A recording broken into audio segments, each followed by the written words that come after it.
AFP, Francois Guillot. The 18th century is so now. US designer Thom Browne filled his Paris Fashion Week catwalk with modern Madame Pompidours, Dries Van Noten and Christian Lacroix channeled Barry Lyndon, Andreas Kronthaler and Vivienne Westwood Mozart, and on Sunday US designer Thom Browne went potty for Madame de Pompadour. With designers falling out of love with streetwear, Paris Fashion Week has gone nuts for the 18th century. Even streetwear's main man, the American Virgil Abloh, rolled his clock back this week, putting Gigi Hadid in a trailing pink puffball gown and another model in a zipped raincoat worn like a cape. He was not alone. Crinolines and feather-light side hoops turned up in Jonathan Anderson's Le Show almost as if they were leisure wear. AFP, Francois Guillot. Next year in Versailles, a model at US designer Thom Browne's Paris Fashion Week show. "If I had a perfumed handkerchief, I would be waving it right now," quipped one adoring critic at the end of the Thom Browne show, as a posse of pompadours in veiled skyscraper Versailles wigs promenaded around a white mannequin pies fountain. As seersucker birds fluttered overhead and fabric flowers sprouted from the arch-formal garden the New Yorker created, millinery guru Stephen Jones said fashion was crying out for a bit of pomp and circumstance.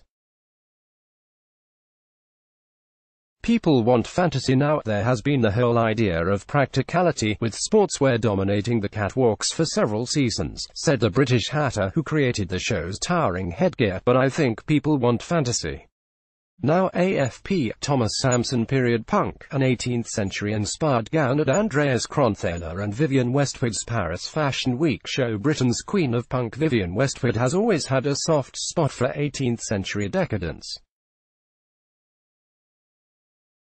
and her Austrian-born designer husband Andreas Kronthaler found a surprisingly elegant and modern Rock Me Amadeus note in their Mozart-inspired show Saturday. Given that the period's nightshirts, breeches and knickerbockers can be easily adapted for men or women, Kronthaler told AFP that the era's gender fluidity was very now. "Guys can be just as beautiful as women in a dress," he insisted, "even a hooped one. It is just about adapting. Of course, not every dress is going to suit a man," he added backstage, as he swigged champagne with actress Pamela Anderson and several stars of RuPaul's Drag Race. Kronthaler went big on 18th-century suede ankle boots, putting a pair on Gigi's sister Bella Hadid, as well as bird sandals, as did Browne, with mules in the same seersucker pastel nursery hues of his collection. "Really out there." AFP, Thomas Sampson. US supermodel Bella Hadid wears her outfit-matching streetwear socks with an 18th-century hat and shoes at Andreas Kronthaler and Vivienne Westwood's Paris fashion show, with Game of Thrones actress Maisie Williams, who played Arya Stark, in Browne's front row. Jones said another reason why designers keep coming back to the Age of Enlightenment was because the 18th century was really out there. "What we wear nowadays is really calm and restrained compared to what people wore 200 and 300 years ago," he told AFP. Van Noten, who took Stanley Kubrick's classic 1975 film about an 18th-century Irish rake as the inspiration for his show with veteran creator Christian Lacroix, agreed. The Belgian, known as the King of Prints, said he had to tone down the original acid colors of historic patterns that caught his eye.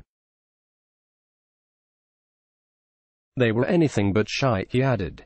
"All that corsetry and bodices begging to be ripped have a kinky sexiness that also strikes a chord with designers."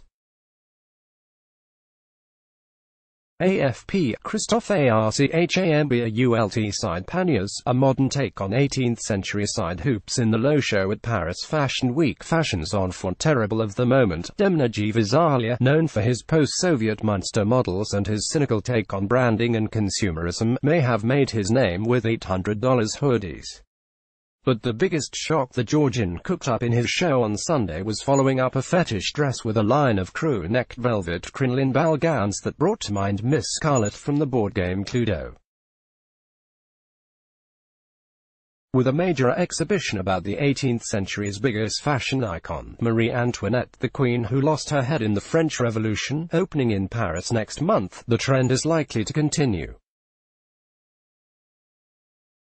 It features some of John Galliano's famously decadent designs for doll during his 1990s pomp, as well as the hugely popular Japanese manga, The Rose of Versailles.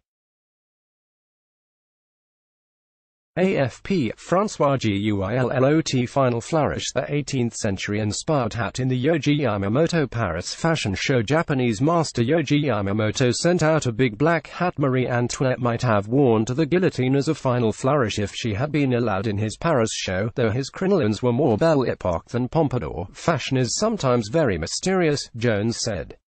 All these people who think the same things at the same time, but I do think that it is not for nothing. Let's block ads.